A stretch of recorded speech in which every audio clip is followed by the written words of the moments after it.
暗闇にキラリと光る光の目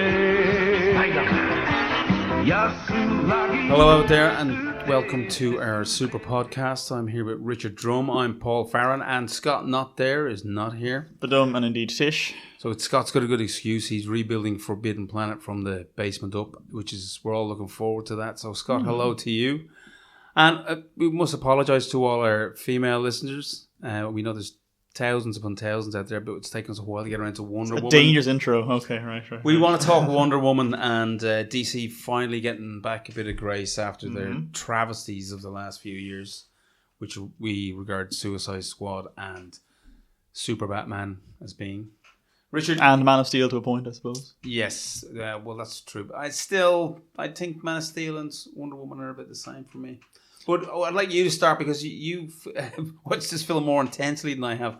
I've seen it once. Yes, I've seen it 3 times. To be fair, the last few of these, it's been you and Scott saying, I saw this twice. I saw this 3 times. Well, I saw it once. So I think this is fair. But I did kind of see it for slightly economic reasons. I figured the more money I give to it, the more money it makes, and the more chance we get of more of female superhero movies, which I want more of. Very noble of you, Richard. Yes. Giving away my hard-earned taxpayer money to would you corporations. Be a fan of Wonder Woman as a comic beforehand? Yes, but not for a long time. Like, I obviously knew all of the Linda Carter series, but never watched it because it looked dreadful. I have all 3 series. It's only 3 seasons. Okay, 3 seasons, more than that.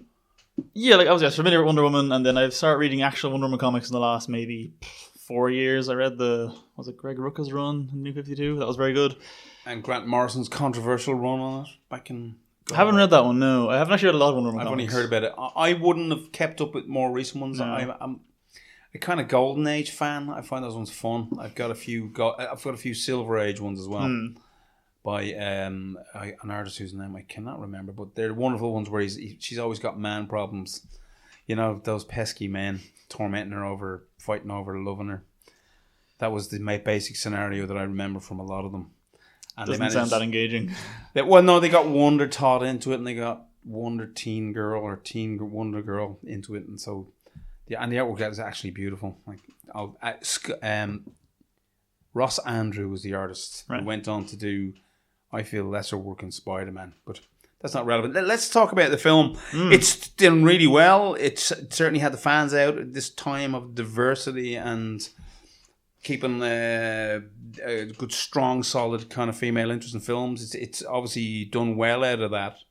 But I'm not as big a fan of the movie as you are. Well, okay, I'm sort of just like Orwellian double thinking this one. So I think in a vacuum, the film is fine. In a vacuum, the film is grand. It's fun. It doesn't lag, I don't think, too badly. It's a decent film with a sort of shitty third act, whatever.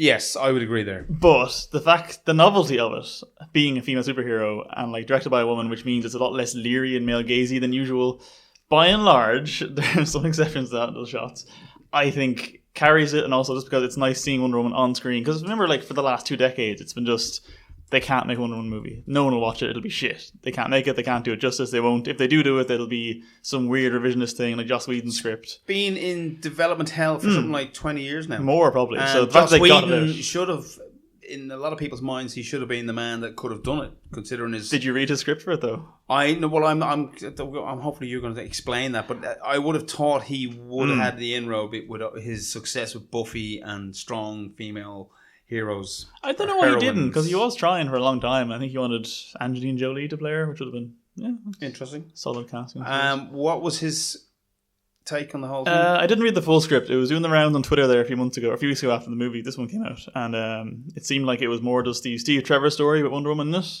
which this is to a point, I guess, as well. But it was much less balanced than this one is, and just it kind of cast her as sort of almost an alien. Like, this one does a lot of fish out of water stuff, but his one was far more just obtuse about it and irritating, and it seemed a bit shit from what I read about it. Who were the villains?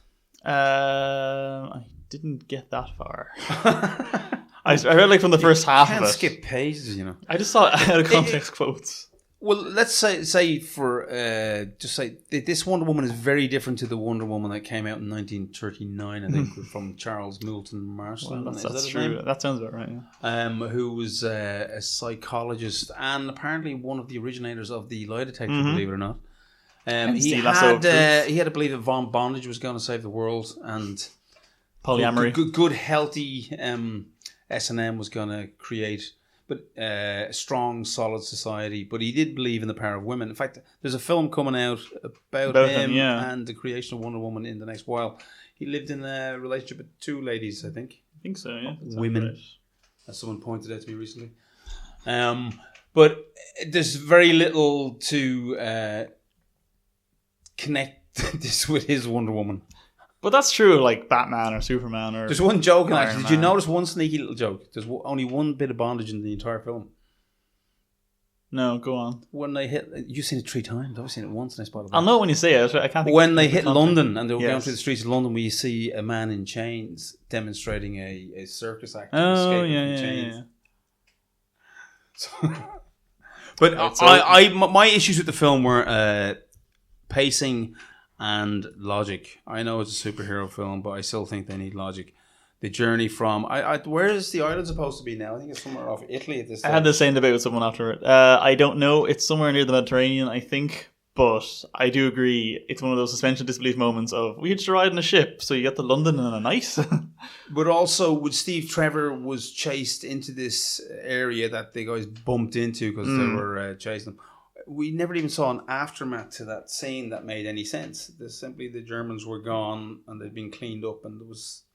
I thought that was bad storytelling for me, anyway. Well, I wouldn't have minded seeing the Thermoskians, I haven't heard what the version that word. Anyway, the rest of the Thermoski era fighting off more Germans, but I guess I would have just lagged it down to do that. So I can accept that they just murdered them all, sank the boats, and the Germans thought, well, those boats sank, and moved on with their lives. Well, no one got on the radio and said there's a mysterious island here before they all got hoofed out of it. Would they believe you if you said that? Well, back then, you know. So that was a plot hole for me. Minor. Did sting with me. I did love Etta Candy. Yes, I thought I'd hate her from the trailer, but she was actually delightful in the end.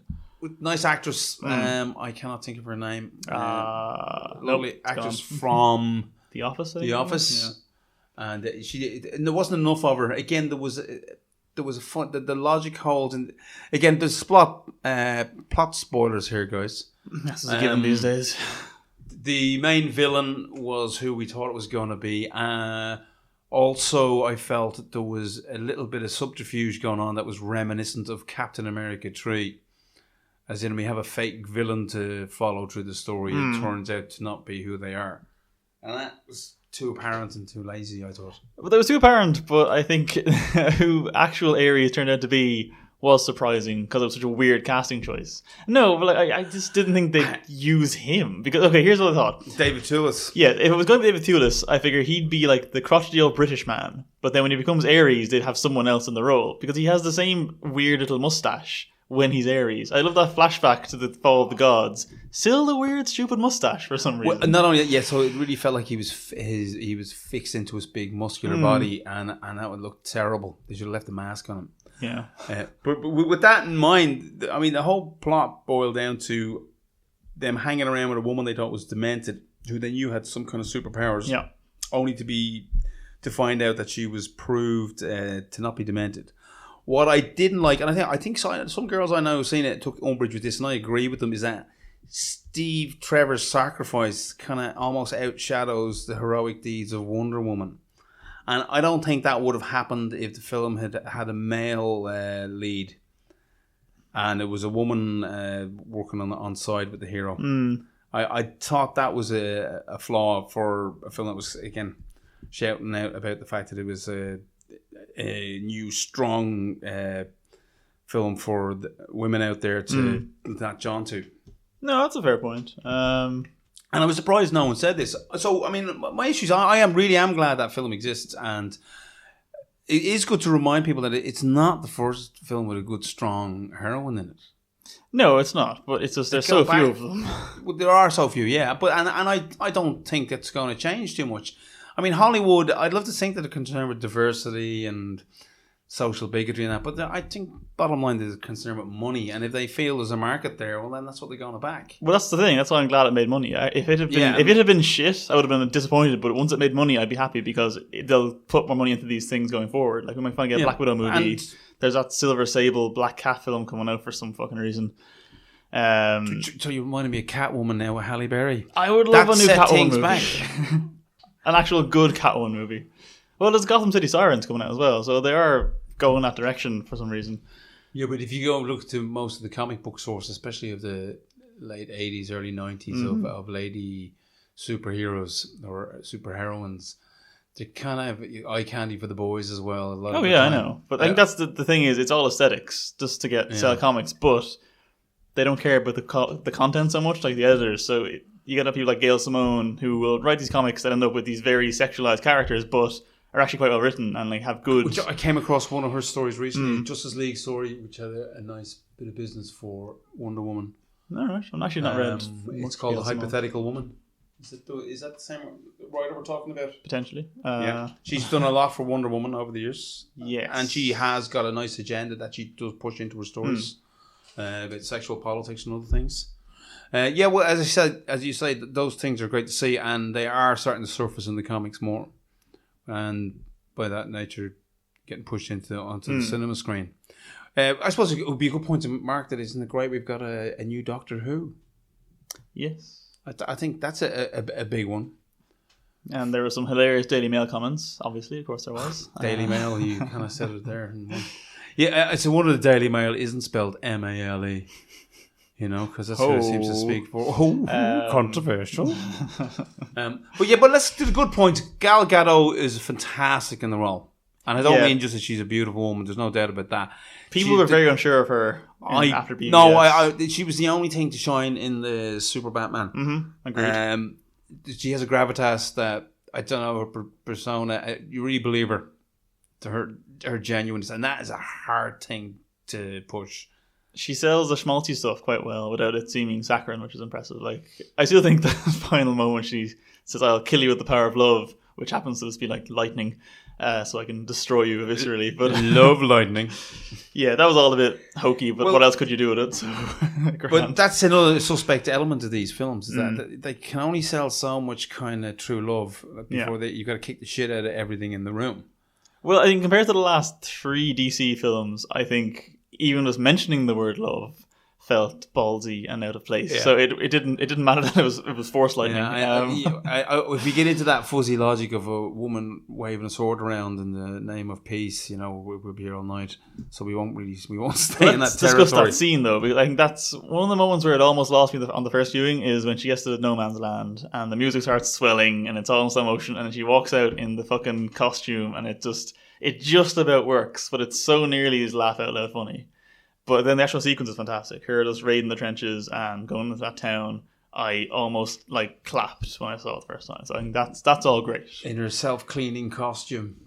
It's made of magic stuff. Yeah. Superman has it too. Mud can't stick on magic, that's true. Supporting cast, anyway, I said Chula's unusual bit of casting there. There's no probably one of the most unusual bits of casting I've seen in a supervillain in a long Which made it enjoyable, I suppose. It was just very strange. He's too crotchety and British to be the god of war. I don't know. It just... Yeah, well, no, but I think the British thing was a little bit of a slight in itself. I mean, if ever was an empire that liked a good war, it was the British Empire. I liked Mr. name I cannot remember, Spud from Trainspotting as the Scottish sniper. Oh, yeah. Didn't buy into him for a second, but those characters were fun and they were very badly used. I thought they got away with them.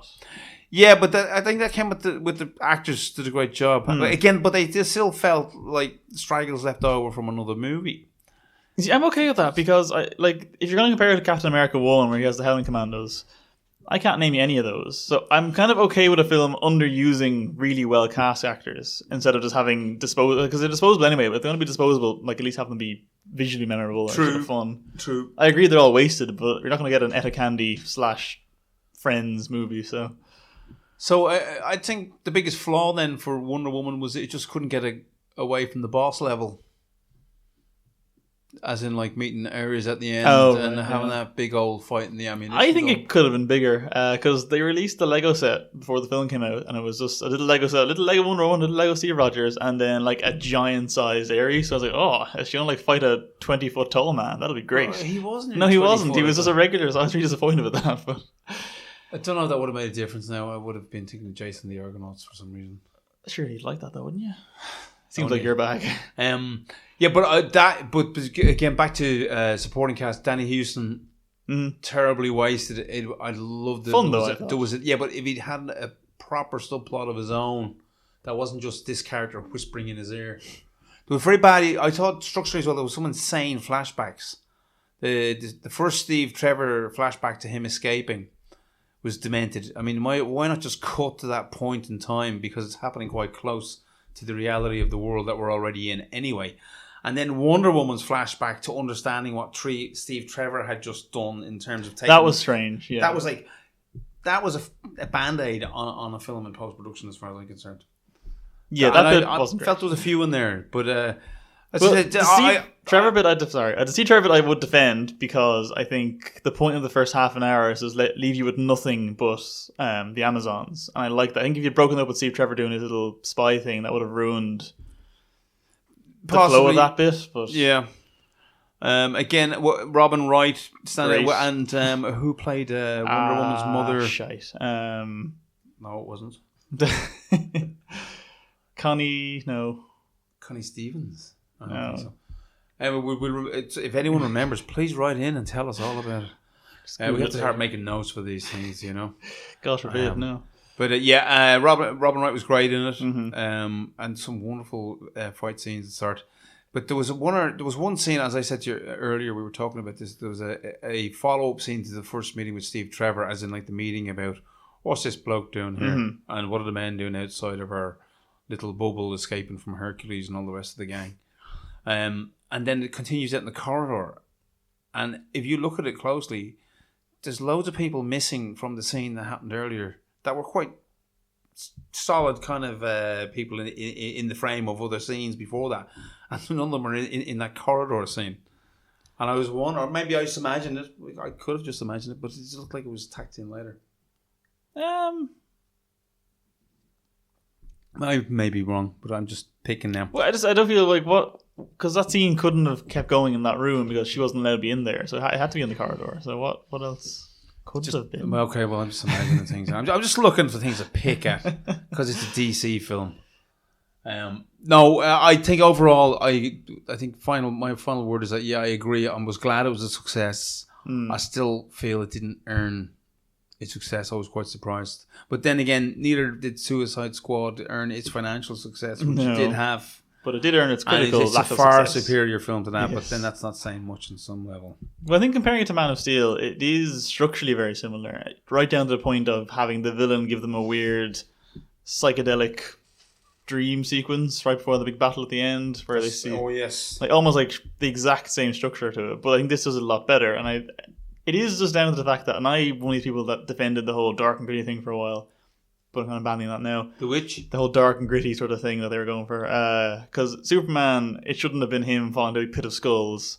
Whereas this one, when she's like, no, I'll save them all because they're not great people, but they could be alright. Like that's like a sliver, like 1% hope is all that is, but it's more than they've had the last 3 films. So I'm like, you know what? Okay. This film gets a pass. What did you think of the book ending, the contemporary stuff? I thought it was grand, and I was surprised Ben Affleck wasn't there. I honest to God thought... Did it need it? Yeah, I think so. But I'm impressed they didn't bother getting him in. I thought they would have. They got his voice in, that was enough. Did they? Yeah. Dear Wonder Woman. That was in your own head there, Paul. and again, they seem to be avoiding the post-credit scene now, I noticed. I'm okay with that. They decided that it's Marvel's baby. I can live with that, because Marvel's now doing like 5 per film, and I just fuck off. They're not. It was just because Guardians got carried away with did it, himself. and Spiderman kind of did it, yeah. Oh, it did 2. Was it only 2? All right. 2. Just fine. It did 2, yeah. You're thinking that... which brings us neatly, segues us into talking about Spider-Man, I think. Again, a lot of fun, and it felt like... I can't believe I enjoyed that. It shouldn't have worked. And I'm going to kind of pick that film apart the same way as Wonder Woman, yet say it's definitely the better of the two movies, as far as I'm concerned. I think there's a lot so. more charm at the heart of it. For me, and I wrote a review for Film Ireland, so I can go and shameless copy myself. I felt it just managed to walk the tightrope between camp and serious. Yes, absolutely. Just right. And I think definitely Tom Holland was a huge reason for that working, but also they got away from all that misery of the old Uncle Ben tragedy.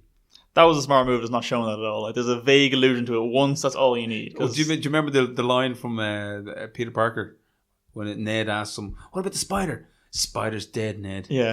That was all I needed. And the most wonkiest villain origin in the world. I thought that was actually really good. I know. No, I did too, but it still felt like it came out of a Saturday Night Live sketch.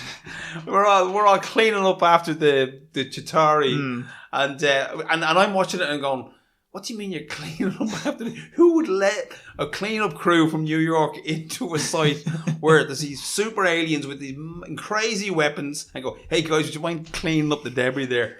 And just as that thought was, disappeared into the ether, Control come in and go, "Hey guys, you can't be here." "What do you mean we can't be here?" And I'm going to... So, I mean, I'd read about it first, I'd heard about it. So they all get sacked. They didn't lose their jobs. They just got sacked at that one particular job.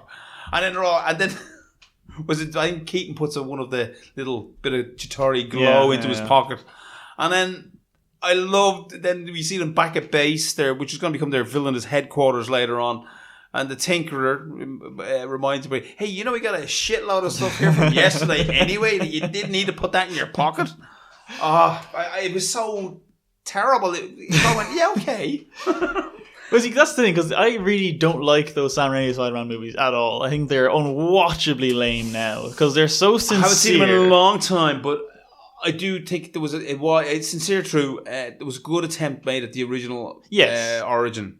But I think the problem with doing it in, you couldn't do it now for sure. Even doing it 10 years ago, 15, whatever it was. That level of sincerity and emulating the 1960s cheese and schmaltz to it, it's just unwatchable. Whereas this one, like you're saying, had the 60s level sort of campy, stupid stuff, but was just self-aware enough about it and fun about it that it didn't. It was. There was a nod and a wink. There was a nod and a wink. You realised very quickly, but it did have a lot of bizarre TV value going through that. Can I say almost a sitcom muscle? Oh, absolutely! But it was definitely more of a comedy than anything else. But the heart and soul of it was the school stuff and was the teenage relationships and the fact that they looked like teenagers. Yeah, actually young people, not 30-year-olds with backpacks. And let's face it, Tom Holland was, I think, 23 at the time. He's 21 now, so he's like 19 21, now. and he's playing 15, and he looked 15. So those things worked. But also, there was an amazing shorthand in that film. There was tiniest scenes, and you go, okay, you get a whole sense of things. I mean, like the Marissa Tomei is hot Aunt May, as opposed to poor old Aunt May with the heart disease and the constant need for medicine of the comics. So back in the 60s, there was a few little notes in for that, and I think what made it work for me mostly was just the wonderful naivety of Spider-Man. Yeah, he was just like, "Hey, they're bad guys. You can't do that. That's a bad thing to do. Let's go sort that out." Yeah, because the old Tobey Maguire one, or even the much worse Andrew Garfield ones, he has maybe a couple of scenes of figuring out his powers, and suddenly he's perfect at it. Whereas this one, the entire film was him fucking up, and that was great. And then that whole typical from the comic Spider-Man scene of a thing falls on him, he must lift it up. That felt far more earned in this one, and also because Tom Holland looks 12 and is crying, he's actually physically crying. This works. It's another great Steve Ditko reference in there as well. To those that know the two, I can't remember which one it was. It was a fight with Croc, was it? I couldn't tell you. It happens a lot though. I think in Spider-Man. 3 or 4 pages of panels of him just pushing up the debris and getting out of there. I love that, and I thought. Just enough Tony Stark in his... He's like the Jack Sparrow of superhero movies now, isn't he? He just comes in and is a cheeky chappy for a while. And it was quite funny. It was some really good stuff there. You can spot a few gags coming. Yeah. I think people are being too nice about Michael Keaton as Birdman. Oops, I mean the Vulture. I thought he was great. He was fine, but he was just on a low growl for the entire movie. He was doing that remember that moment he had in Batman where he gets ticked with the Joker. The let's get nuts scene. Yeah, let's get nuts. That was his thing for the whole entire film. Let's get nuts. And I felt we were going to meet him later on when the devs came and he went around to the house. I saw that. I half saw it coming purely because there was a very pointed line about a third of the way through where he's like, what are you doing this for? Oh, for my daughter and my wife. And I was like, why haven't we seen them yet? And then my brain just forgot that. But then the second the door opens, like, right, yes. What? Again, some reviews were going on about this wonderful ambiguity. It's just not ambiguity, just lack of information you have there. So you can picture the rest of it yourself and fill in all the gaps. But I thought his actual motivation was probably the best, or at least the most believable of most of the Marvel films so far. It's nice to know someone just does it for the goddamn money. Yeah. Everybody else's demented desire for power. I mean, the Sam Raimi ones, back to those for a minute, they were all tragic villains. Willem Dafoe was great. They weren't really... No, they were Willem Dafoe, Doc Ock. Yeah. They weren't really bad guys. Sandman. That's good. Yeah, Sandman's not good. really a bad guy. And then Venom, the only psychopath in the entire series proper when you think about it. But again, what a crammed and jammed and annoying movie that was. See, this one technically had like 4 different Spider-Man villains in it, and yet it's fine. It works. That's because it kept him in the background, and it was back to the serious, in inverted commas side. Is that no one got costumed really. No. Even the sense of a costume on Keaton was a lovely little jokey reference with his big furry collar on his airman's jacket. I thought that was a nice little nod. But I think that in the entire intro with him, he flies in as the Vulture, so we get to see all that Vulture stuff. We have the Vulture's origin, and then cut to a film by Peter Parker, which again defies logic, and it's just so much lovely energy and fun in it. You can't help but like it.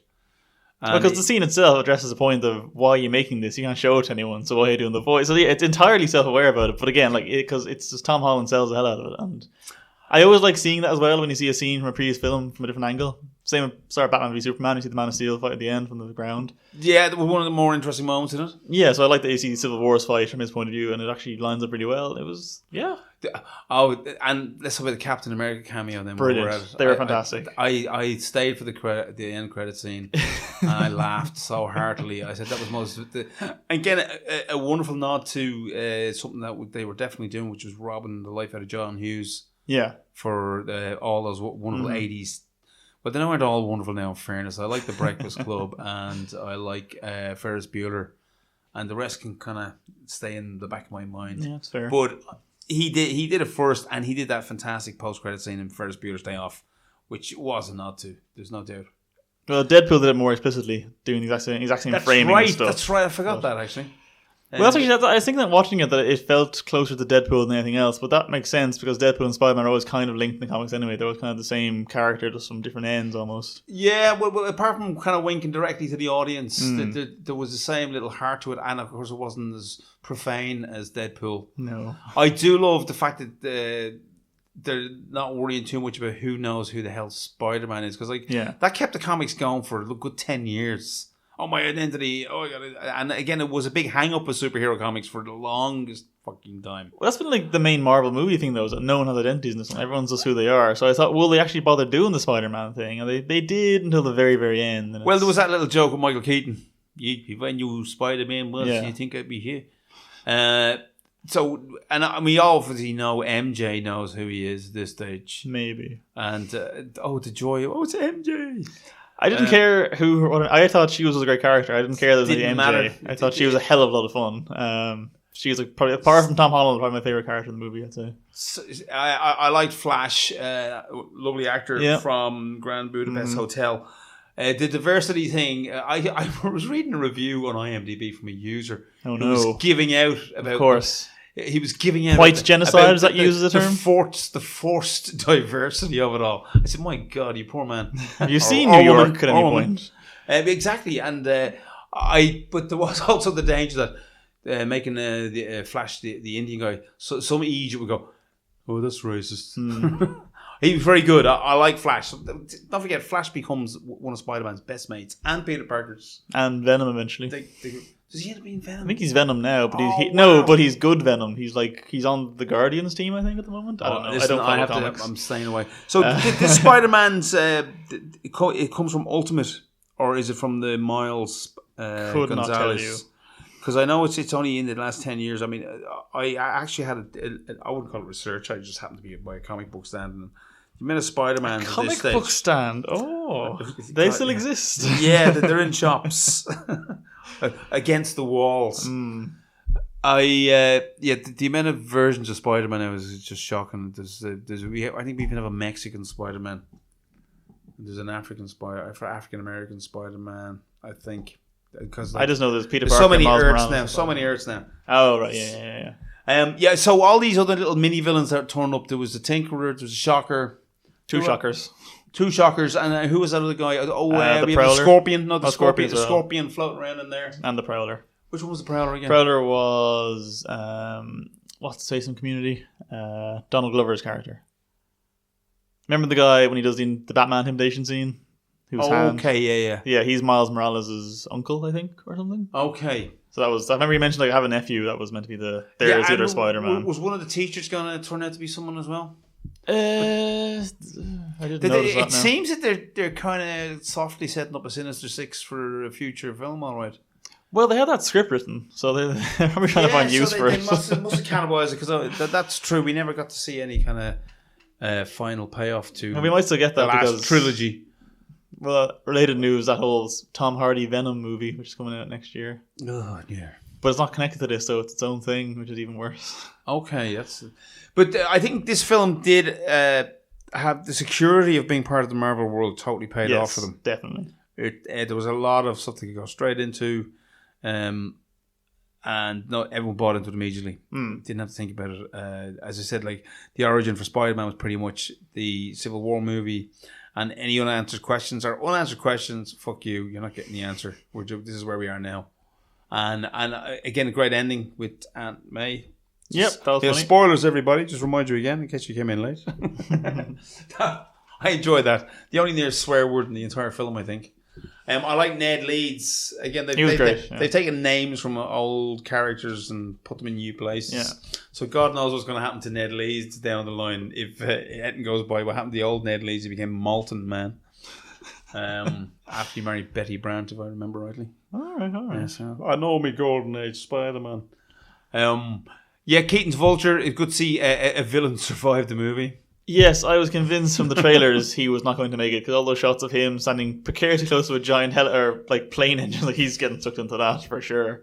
But no, he survived. Well, you did feel. I mean, think about it, they had so little screen time together. Other than the scrap and the. But what they had was the car scene was great. I thought it was fantastic. Like I know it's a very generic scene. There's nothing new about it, but it was really well done. Like they both sold it really well. Again, he gives him a nice warning. He kind of knows he's not going to go for it, but he's willing to kill him then later on. You know, I thought that was unusual. Again, the plane scene. I really the big set pieces were the last thing that were sticking with me. They were fine. They're all grand, but I agree. At all the other little moments of brilliance and humor, without them, it didn't really matter. Well, think about that plane scene though. Like the trailer version of that was just a plane, and the actual movie was a nightmare strobe light hell show. Which I'm not sure was that a last minute change that they just put in there for the sake of we have some budget left. CGI that plane looked different because it was awful. Like they didn't need to be there. I would say they were thinking of the trailer at the time and they just did what they had. Well, yeah, because the trailer looks fine though. Like he can fight the Birdman on a plane. It doesn't even be a plane with strobe lights. Yeah, I mean it didn't stick in the memory. Did you go see it twice or did you see it? No, I'll see it again at some point. I haven't seen it again yet. Just once. I need to go with somebody. It's a film you want to enjoy with another member of the family or a friend. Yeah, it's good to crowd out. Again, I thought some of my favourite stuff was the quieter stuff in the high school, and I love the scene where he got locked in control. That was great, with Jennifer Connelly's AI. Yeah, what did you think of the new spider suit?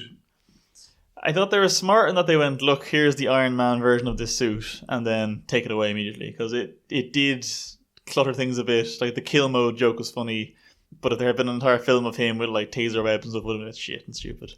But no, I liked it, but I think it was well used and that it wasn't used too much. Yeah, and the override bit was quite funny actually. Yeah. Your kids, you can't give them it, and they're going to muck around with it, and then we get to get that tease of that costume at the end and that cameo that some people must have got excited about. The Gwyneth Paltrow one? Pepper. Yeah, Pepper. That annoyed me because I quite liked the arc they gave Tony in the last few, whereby he was a fuck up and she left him. I was like, grand. And I was like, she's back. But that's what happened. She fuck up, left him, and then came back to him. But he didn't change. So I'm like, that's... He did change. You're talking about like Captain America Civil War now, are we? Yeah. He was a different man by the end. I did love which reminds me, he goes back to Captain America again. Just to remind you, all his cameo was just TV screen stuff, and those morale boosting little pieces. They got some great mileage out of the joke. The war crime joke. The war crime joke was just. I thought there's so many little throwaway little bits of gold like that. I think that's what really held it together. Absolutely. Plot wise, yeah, saw most of it coming. I think it's also coming. I think if you did take it out of context and look at it like beat for beat, it's probably a bit of a mess. Big time. But the energy carried it, and I think anyone that's really challenged it and given out about it, that's all they took from it. I mean, it's a superhero movie. It's a bit of escapism. I'm sorry that they're making so many of them. I apologize to all you people out there that hate these things, but if the rest of us kind of get a kick out of it, and we're not making them, we just go watch them. But no, this one I think you could watch it having not seen any of them almost. I mean, I think you get more out of it if you have, but... Well, as some people just have an allergic reaction to superhero films, let's face it.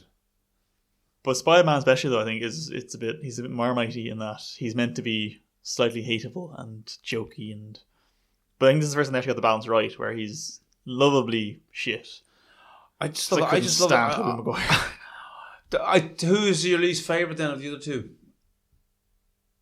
As an actor, Tobey Maguire, as they're written, Andrew Garfield one, he's a sociopath. They missed the point of Peter Parker in that movie. He was one big whinge, really, wasn't he? He was one big whinge, but also nothing went wrong in his life. He wasn't like bullied in school. He was like a cool loner by choice. He's Andrew Garfield for one thing, like visually, has the great hair, and like everything is fine in his life. He's really smart and he's really witty, and like there's nothing wrong with him. So it made no sense that he was. I can see why they tried that, but But the whole, remember the lying thing of don't date my daughter, she'll get killed, and then oh yeah, that does make him a sociopath, the source, I suppose. But she did instigate it. She instigated it, but he shouldn't have gone with it when it's like didn't make a promise, and then the best promise are the ones you don't keep or something like that. That's a terrible lesson to give kids at the end of the Spider-Man movie. But all right. And then she did die. So yeah, that's true. That's true. Who's Gwen Stacy in the Raimi ones? There was it was Ron Howard's daughter, wasn't it? Dallas. Oh, Dallas Howard, yeah. No, she was his daughter. That makes sense. Okay. But again, with the Raimi films, just to go back to them briefly, they kind of didn't fully respect certain aspects of the movies, and it's wrong to say one critique I heard was, the last one was made by committee, the last attempted trilogy. This one was made by a committee too. It just happened to have a really solid, good committee, at the heart of it. I mean, did you look at the credits for it? Yeah, it's like 5 screenwriters. Yeah. So don't tell me there wasn't a board meeting involved every time they came up with a scene or an idea. And again, a solid enough director, possibly. I don't know. I'm not that over familiar with that guy's work. I know he's another kind of indie cool director. Where they seem to be going and finding these guys nowadays. I mean, what was the last one? Who was the last indie director for Colin Trevorrow? Did Jurassic World and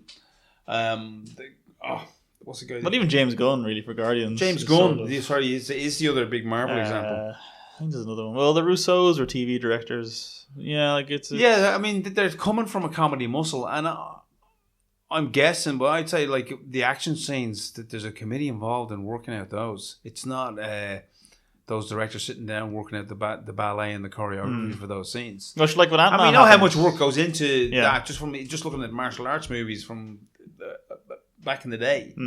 A lot of the directors were martial arts experts first, and then they learned how to direct. It's like the old thing they say: you can get a singer to act, but it's hard to get an actor to sing. Yeah, that's fair. I thought also that they kind of ruined their little Ferris Bueller nod by actually showing the Ferris Bueller film in the film. I mean, I was like, come on, we get it. I mean, they even had the music going on before we saw the screen. Yeah, well, I guess that's just so people can't go, you're ripping off Ferris Bueller. They have to go, we know we're doing it. It's intentional. It's like that bit Mr. Robot where they have to play the Fight Club music. I know for a fact from seeing American audiences in the past, they love that stuff. Yeah. There wouldn't be the cinema would be roaring with sounds. You know, we don't really get that in cinema audiences here. But my God, when they go to them, it's like going to the Roman circus for that kind of event movie. I think you get it now and again here. Like I saw this opening weekend, and the bit when Keaton opens the door, someone went audibly, "Oh shit!" very loudly in the middle of Cineworld. So you do get it now and again. What? Which 5-year-old went, "Oh shit"? Oh no, he was definitely mid to late 20s. They're looking for him to be excited by that scene. But then everyone else has kind of laughed at him for like a good minute. But the subtext of that scene is like you don't want to meet your girlfriend's dad. It's just gonna cause trouble. But I like how ridiculously it was played. Like he's standing in the kitchen just holding a knife, pointing it at him. He doesn't know who he is yet, but he's just pointing a knife at him, just talking to him, making casual conversation. Like it's a very silly film. But the way they kind of gave the when the cat got out of the bag was just hilarious. Oh, we were in Washington, and at that time you nearly died, and the spot. Oh yeah, that's which reminds me of my other hilarious plot moment was where Spiderman is at the party. He's about ready to do his kind of turn as Spiderman. Yeah, because Spiderman's coming to my party. So think about it, he's already in Birdman's house. Sorry, the Vulture. Yeah. And either works. It's fine. And we know the Vulture went on some criminal behaviour, and his boys are just down the road blowing shit up under a bridge, and he happens to see that, and then he kicks arse. The Vulture comes and saves the day from his fellow bad guys, and he goes, "I mean, we've been at this 8 years, and all those higher echelon superheroes have left us alone, and now this Spider guy." I go, "Okay, right, it's not working. What have they been up to for all this time that they didn't think it was something they should do, go and chase down alien super weapons in the hands of thugs?" Well, you see a bit of that in like the TV shows, so I guess it's just presumed that no one knew there was one supplier for this shit. They were just cleaning up. Don't do the maths. Ah, yeah, no. Well, actually, that 8 year thing is a mistake because it should be 4 years. Did they say 4 or 8? They said 8, but it should be 4. That's what I thought. Yeah, because I was doing the maths from that's a weird mistake. It is a weird mistake. Well, because I think the timeline's a bit fucked in that Iron Man 1 is 2008, but then the next 3 are all within a week of each other, and then Avengers is presumably 2012. I'm sure they'll fix it in the Redux. Maybe. And the darkest joke in the entire film when his cohort is fucked up, the original Shocker, and he takes the gun and he shoots him. I thought it was the gravity gun.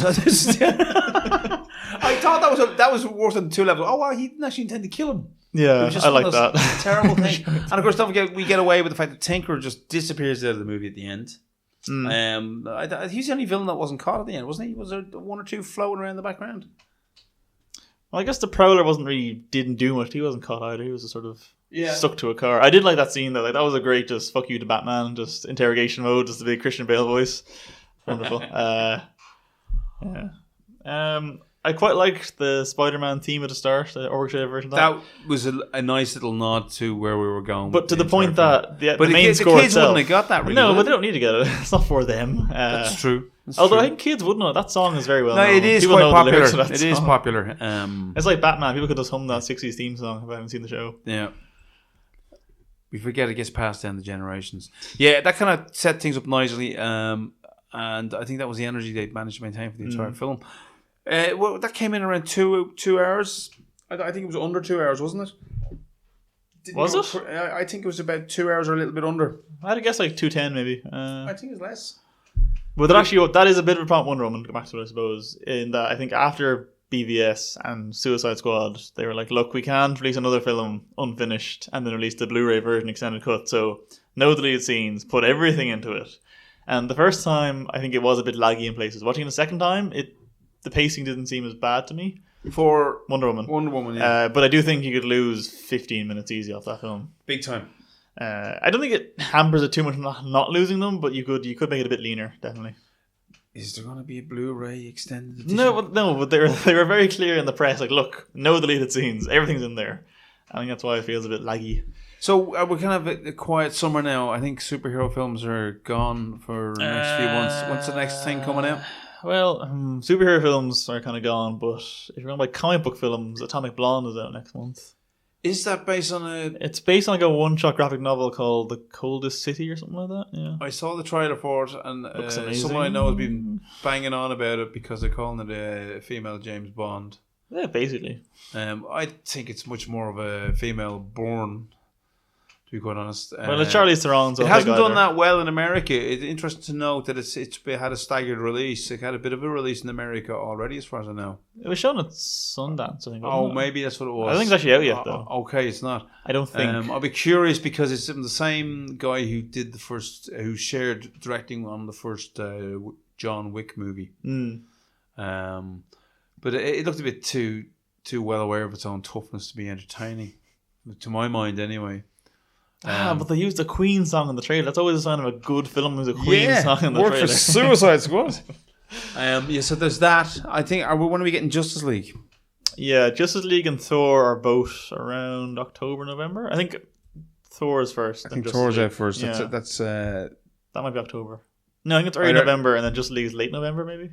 And that's it really for the year, isn't it? Yeah, but the next year we have Black Panther and Infinity War and. We'll all be so worn out by then. Any final words on Spider?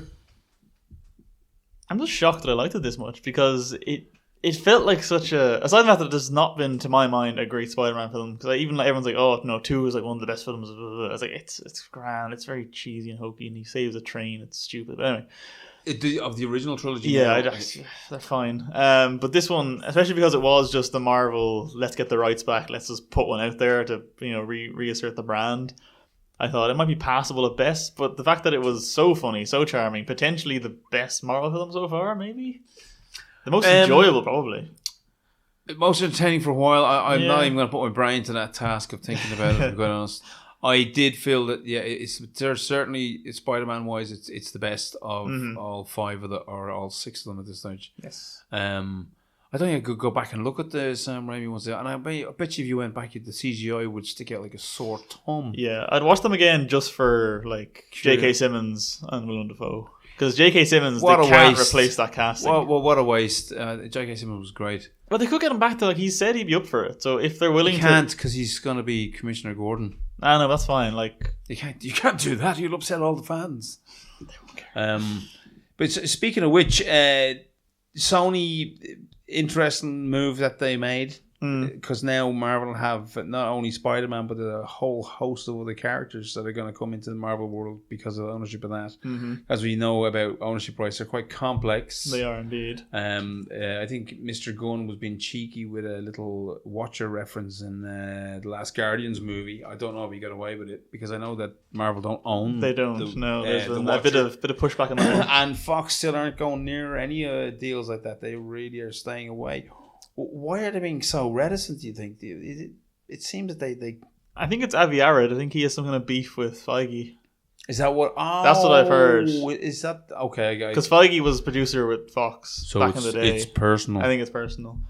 Because, I mean, if they're going to do the maths on it, they would give the rights back to Marvel and do what Sony are doing. Because Sony make all the profits off that. Like, Marvel got nothing out of that. They get the merchandising rights, but nothing else. Yeah. Which is admittedly probably more money than the box office. Well, that's true. Especially because Spider-Man is by quite a margin. The Power Rangers movie, which we should have been talking about, which we didn't. We can talk about briefly if you want now. No, but what that might get a sequel based on the fact DVD that... release and stuff, the merchandising was actually quite successful. I did see it. I saw it. I love there was a review that came out very early on saying, we're in a strange world now where I live in hope that Justice League can be as good as the Power Rangers movie. Yeah, that's not unfair. Do you know what? I actually liked it up until it became a Power Rangers movie.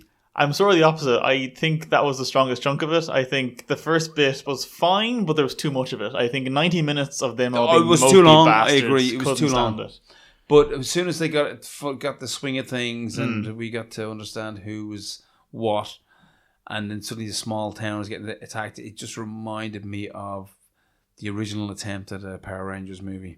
Oh, the Ivan Ooze one. Yeah. It just, I mean, I expected HR Puff and stuff to turn up. Some of you will know who I'm talking about, some won't. Or Witchy Poo. I had that, little kind of dopey TV monster thing going on. And there was some nice effects in it. Yeah. And the performance were okay, but it was very mixed. Well, it was trying to be sort of chronicle or a John Hughes Yeah. movie, but then also to be as camp as possible. Like I genuinely did love when the theme kind of came in with the lyrics and everything. I wasn't expecting that to be in there. And Oh yeah. that was because I liked Power Rangers as a kid. I haven't watched it in probably 15 years. A bit of trivia, by the way. I met the Mighty Morphin Power Rangers a few weeks ago. Yeah, they've been doing the rounds here. I hear. During the Comic Con and ODS. Like, I don't care now, but It was quite sad because they were very upset that no one was going up to buy autographs at 20 quid a pop off them, and they thought that no one liked them. I said, no, we once you mention there's money anywhere near you, we can't risk going over because we can't give you any money. But yeah, they seem like an affable bunch trying to sell their own Kickstarter movie called The Others, I think. Jesus, what's that about? Just revenge and Oh. not being Power Rangers. The funniest Power one Rangers. was the original. What's his name? Bryan Cranston in it. Oh, Zordon. The original Zordon was funny because he introduced himself as a man who gave to the Power Rangers and lost his hair, and you can see it.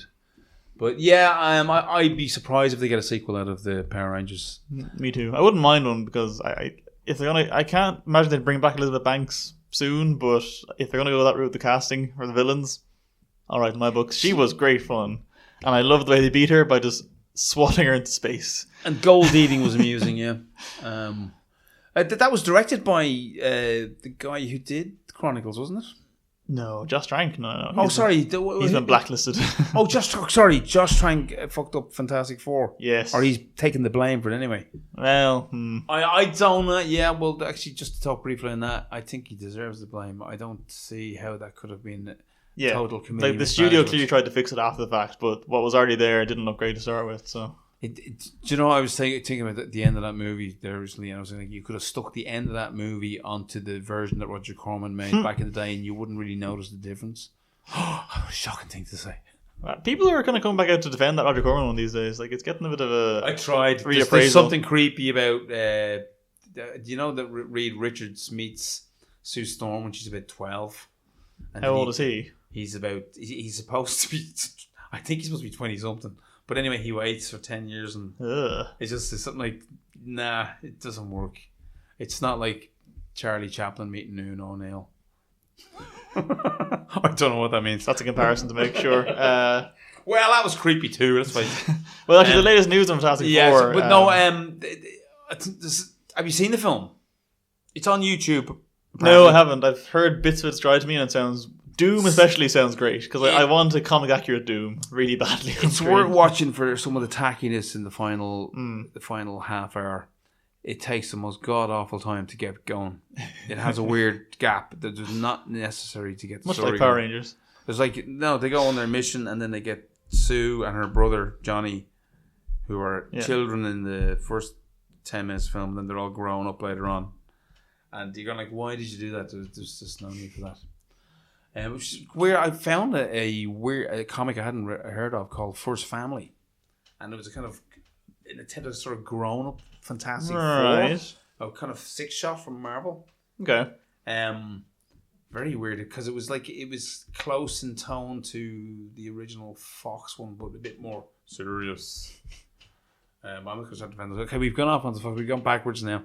Well, So on Fantastic Four, though, I can briefly just talk about it because they have. Well, there's a rumor going around of like a leaked email or something of what Fox's next plan is for the next one because they're not giving it back because Marvel's make money off it and then if they fire, they got to give it back. But their current plan apparently is to not feature Richard or Sue in it.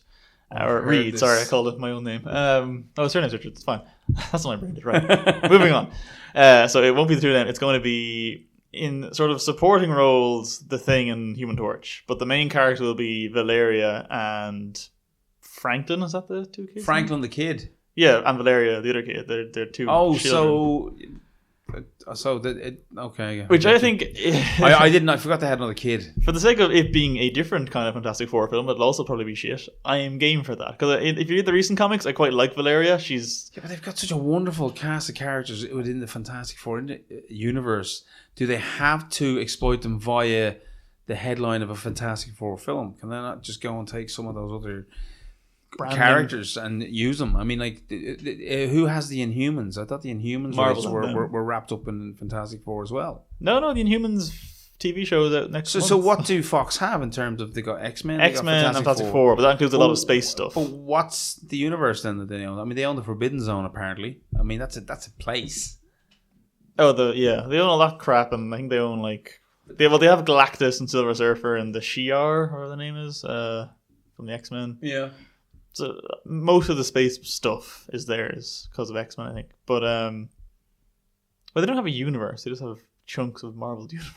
Well, I don't think they've been doing a great job. I mean, they've been doing a terrible job. We had the X-Men chat, and they just have no understanding of creating a universe out of what they're looking forward to the 3 X-Men films next year.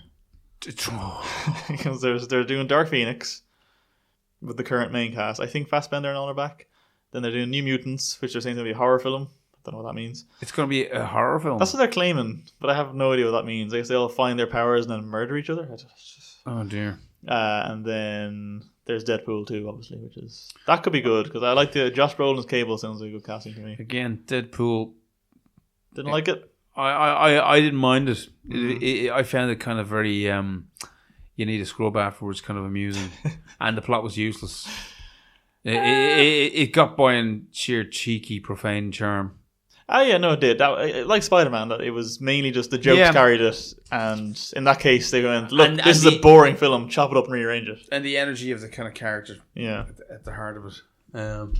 Would you count Kingsman as a superhero film? Because that's out soon as well. Well, that's the next comic book, isn't it? Yeah. It is the next comic book that's coming out. Again, I think like they're films that I probably might catch it in the cinema if we're going to talk about it later in the year, but I wouldn't be in a hurry to catch it. Kingsman, really? Yeah, I adored the first one. I enjoyed it, but I don't know what would I say.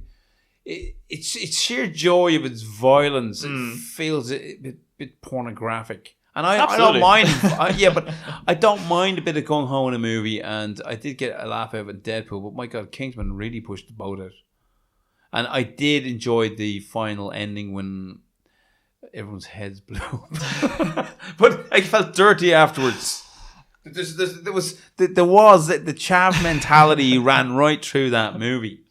I'd say I felt dirty during the church bit purely because it was like, if this was any other group of people, this would be banned probably as a film, but because it's white trash American religious nutjobs, like yes, kill them all. Yeah, I suppose there's something wrong. Even down to the joke sex scenes with the Princess of Denmark. Hated that. I understood the joke they were going for. It was but mean. It was misogynist. Actually, it felt misogynist anyway. Yeah, I think the joke, what should have been there was it should have been turned back on him. It shouldn't have been. She shouldn't have been the butt, pardon the pun, of that joke. It should have been on him.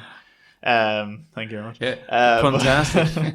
But no, I think the head exploding bit I loved because I remember seeing it in cinema because I knew very little about it going in, and then once that music starts building up, the Land of Hope. No, was it Land of Hope and Glory? Whatever it's called. It wasn't. I can't remember what it was. Pomp and Circumstance. It's got a name. But once I was building, because every Matthew Vaughn film has that moment where classic music comes into it, and then something horrifically violent happens after that. And I was kind of thinking, they can't explode all the heads of every world leader, can they? Like, you can't end a film with that. And then sure enough, it just, like, what's the ramifications of that? How do you make a sequel from that? I'm dying to know what the world did after that. I'm just going to be a reset. They killed Obama. I mean, also, I knew Firth would be back. Ah, yeah. Well, he was the best thing. I don't know. I'm guessing. I could be wrong. Just something tells me it's not going to work. The sequel? I'm not saying it's not going to make money. I just feel it's already wonky heavy with two interesting characters, Jeff Bridges and Channing Tatum. I'm going, what are they going to do there? Julianne Moore should be fun as a villain, though. Halle Berry's in it. Halle Catwoman Berry. She's the head of the American version of Kingsman. I tried to watch 5 minutes of that Catwoman film. You ever seen it, no? No, I couldn't. I saw it when I was like 15, so if I was going to like it at any age, I'd like it at that age, but it is shocking bad. So we got Kingsman coming up, and then we got our superheroes, and we have the Charlize Theron film. I think Charlize Theron's first. What's it called? Atomic Blonde. Atomic Blonde. I think that's first, then Kingsman, then the rest. Atomic. I think. And okay, well that's enough to be going on with, I suppose. There was one more film I was thinking of, and I can't remember. It's gone out of my head now, so it can't have been that good. I watched King Arthur. I want to get King Arthur in while we were. Oh, the new one. Yeah. Is it shocking shite? It's got video game mentality, but it's not fun video game mentality. He's got this basically super sword, and And then it's got a little bit of Lock, Stock and Two Smoking Barrels. Well, of course. It just feels, again, it kind of cannibalizing, as we were talking about earlier. Like, I didn't want to see it anyway, but the reviews just made it sound abysmal, mainly because it was boring, for one thing, and it was too self-serious. But well, do you know, it's not as terrible as they made out. Yeah. And now I did watch it in a kind of half-hearted fashion, so I wasn't out with the knives when I watched it. I felt, and it was not a shame that it did so badly. But you can't. Well, did you want 6 more? Not have Merlin. No, I didn't. You can't not have Merlin in a King Arthur movie. I'm just getting sick of films like Power Rangers or King Arthur kind of coming out going, well, this is the first one, we have 6 more plans. Like, I don't care, but no, make one good one for it, please. There was no real soul to it. There was no. Like, that's why, again, Wonder Woman was a breath of fresh air, because it was one and done. I know it's part of the DCEU, but like, it felt like you could watch that on its own and be around with it. Like, you could be confused by the poster bit or the bit with the photograph at the end, and why is Bruce Wayne emailing her? But aside from those little bits, it works to standalone. Oh, but again, this is the reason I mentioned is that it has superhero disease all over it. And like a minimal infection of it. Yeah, I suppose you're right. Kingsman it's creeping in there as well. It's certainly. I mean, if you look at the original comic book written by Mark Miller, whatever you want. No, Millar will do. And he likes being bold. Mark Millar is just a bold boy when he writes comics. Yeah, like he seems like a lovely person. Apparently he is. I think he even goes to Church of a Sunday. That wouldn't surprise me. He's one of these guys that goes to Church of a Sunday and then writes terrible sick trash. Shit. Yeah. He can go to. I don't know whether he goes to confession or what kind of religion he is going on, but apparently he's a believer. You'd wonder if maybe just all of his worst impulses are just being kind of vomited out in comic books, and he'd be killing people in the streets if he hasn't had the outlet. Oh well, like Tarantino, if he didn't have movies to go to. Because geez, Kick-Ass 2 has some really dodgy fucking stuff in it. Like that rape scene is horrific, but the movie changed it to be a joke, not rape scenes. Like, yeah, okay. I did wipe that from my brain. You have to bring it back. Yeah, that's the thing. Kick-Ass 2 was even what Jim Carrey was upset by that. But so final words before we leave our wonderful listeners and Scott not there, whom we hope to see in our next podcast. Hopefully. Thank you, Richard. Thank you, Paul. And we hope you'll enjoy listening to us ramble. Withering and prattling on, and do get in on the conversation and send us a nice email and tell us that you agree, disagree or not. We'll promise we'll read them out at the next podcast. Thank you so much, and good night. Wonder Woman, Wonder Woman. All the world is waiting for you. Power you possess in your satin tights, fighting for your rights, and the old red, white, and blue.